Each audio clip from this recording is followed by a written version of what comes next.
देखिए भाई सेकंड वाले क्वेश्चन में क्या बोला है, S1 S2 S3 are given a problem, consider the following event, जहाँ पे U V ये सब दे रखा है।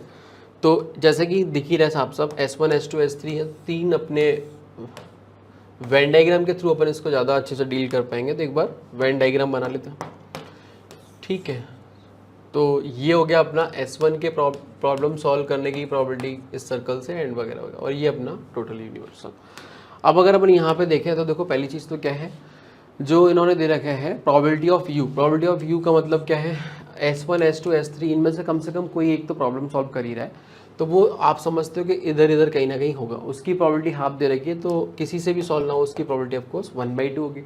अब जैसे अपन सेट थ्योरी में कर लेते हैं ना, वही एक बार 1 2 3 है ना, 4 5 6 7 और 8 मैंने बेसिकली वो रीजन डिनोट कर दिया 1 2 3 4 5 6 7 8 से, जहाँ पे अपन डायरेक्टली देख सकते हैं कि भाई किस सेक्शन की प्रोबेबिलिटी क्या है। जैसे 8 नंबर की प्रोबेबिलिटी क्या है 1/2। 8 नंबर में क्या हो गया, ना तो S1 से ना S2 से ना S3 से किसी से भी प्रॉब्लम सॉल्व नहीं हो रही, उसकी प्रोबेबिलिटी है। क्योंकि आगे जाके आप देखोगे तो उसी तरह की चीज़ों को यहाँ पे आगे बोल रखा है।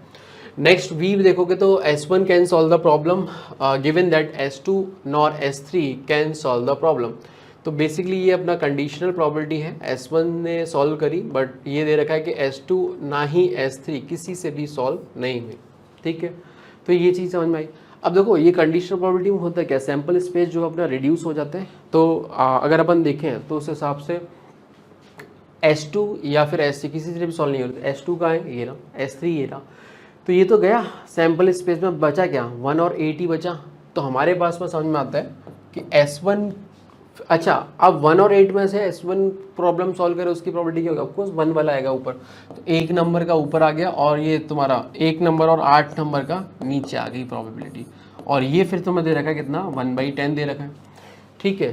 तो एक तो ये हो गया, ये सब इंडिविजुअल की प्रोबेबिलिटी लिखी हुई है ना, मतलब है ना। और W क्या है, W देखो S2 can solve the problem, S3 can not solve the problem. S2 can solve the problem, S3 can not be solve. तो S2 सॉल्व कर पा रहा है बट S3 सॉल्व नहीं कर पा रहा है। तो जाहिर सी बात है S2 का जो पार्ट है वो 2 और 4 फिर यही आएगा, है ना। तो 2 और 4 के का जो है प्रोबेबिलिटी वो दे रखा कितना 1/12 दे रखा है। मेरे ख्याल से अपन ने जो गिवन डाटा था वो यूटिलाइज कर ही लिया।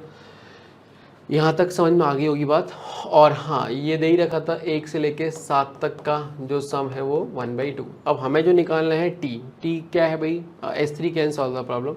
और S3 में आप देखोगे तो क्या आ जाएगा, 6 आ जाएगा, 7 आ जाएगा, 5 आ जाएगा एंड 3 आ जाएगा, ठीक है। तो ये हमें निकालना है। अब देखो ये कैसे निकालोगे, आप ऐसा देखो यहाँ से 2 और 4 आ रहा है और यहाँ से भी देखोगे तो हमारे पास में देखो यहाँ से तो कितना आ गया 10 टाइम्स ऑफ 1, 10 टाइम्स ऑफ 1 बराबर 1 + 8, ठीक है। तो ये आ गया 9 टाइम्स ऑफ 1 वाला बराबर 8 की प्रोबेबिलिटी, सही है। और यहाँ से एक तो ये हो गया, ठीक है। अच्छा दूसरा क्या है, दूसरा अपने पास 1 से लेके 7 तक का तो दे ही रखा है इन्होंने, ठीक है। तो 1 से लेके 7 तक के में अपने पास 2 और 4 वाला हमें यहाँ नहीं चाहिए, ठीक है। तो वो हट जाएगा, ठीक है। और हमें चाहिए क्या बेटा, अच्छा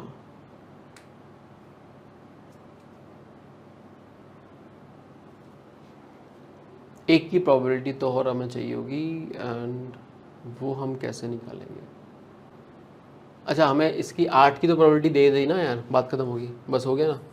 8 की प्रोबेबिलिटी तो 1/2 है ही, है ना। तो वो यहाँ से आ गया 1/2 इंटू और 9, तो ये हो गया 1/18। अब सही है, तो 1 की प्रोबेबिलिटी आ गई, बिल्कुल सही बात है। हमें देखो इसमें से क्या चाहिए, इसमें से हमें ये 4 चाहिए और 3 हटेंगे ऑफकोर्स, तभी जाके 7 बनने को। अब वो 3 कौन से होंगे, 2 4 1, देखो वही नहीं है इसमें।